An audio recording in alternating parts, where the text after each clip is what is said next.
Free weights బెటరా లేదా machines బెటరా? ఈ వీడియోలో తెలుసుకుందాం. Free weights like dumbbells, barbells use చేయడం వల్ల మీ స్టెబిలైజర్ మజిల్స్ అనేవి ఇన్వాల్వ్ అవుతాయి. దానివల్ల మీ ఓవరాల్ ఫంక్షనల్ స్ట్రెంగ్త్ అనేది ఇంక్రీజ్ అవుతుంది. ఫ్రీ వెయిట్స్ యూజ్ చేయడం వల్ల కొన్ని డిసడ్వాంటేజెస్ కూడా ఉంటాయి. ఫ్రీ వెయిట్స్ యూజ్ చేసేటప్పుడు ప్రాపర్ ఫామ్ అనేది తెలియకపోతే రిస్క్ ఆఫ్ ఇంజురీ అనేది ఉంటుంది. ఫ్రీ వెయిట్స్తో వర్కౌట్ చేయాలి అంటే మీకు స్కిల్ ఇంకా కోఆర్డినేషన్ అనేది ఉండాలి.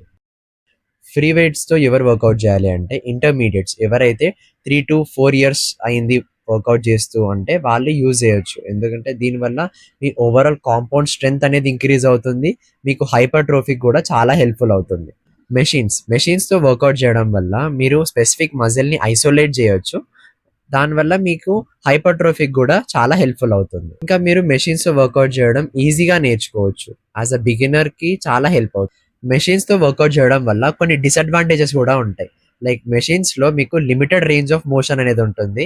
ఇంకా ఫ్యూయర్ స్టెబిలైజర్ మజిల్స్ ఇన్వాల్వ్ అవ్వడం వల్ల మీ వర్కౌట్ అనేది లెస్ ఫంక్షనల్ అయిపోతుంది. మెషిన్స్తో వర్కౌట్ చేయడం ఎవరికి బెటర్ అంటే బిగినర్స్, ఎవరైతే ఇప్పుడే రీసెంట్గా వర్కౌట్ చేయడం స్టార్ట్ చేస్తారో వాళ్ళకి ఫామ్ తెలిసేంత వరకు మెషిన్స్తో వర్కౌట్ చేయడం చాలా బెటర్. ఇంకా ఎవరైతే ఇంజురీ ఫ్రీ వెయిట్స్తో వర్కౌట్ చేయలేరో వాళ్ళు మెషిన్స్తో వర్కౌట్ చేయొచ్చు. మెషిన్స్తో వర్కౌట్ చేయడం వల్ల మీ ఓవరాల్ వర్కౌట్ వాల్యూమ్ అనేది ఇంక్రీజ్ అవుతుంది.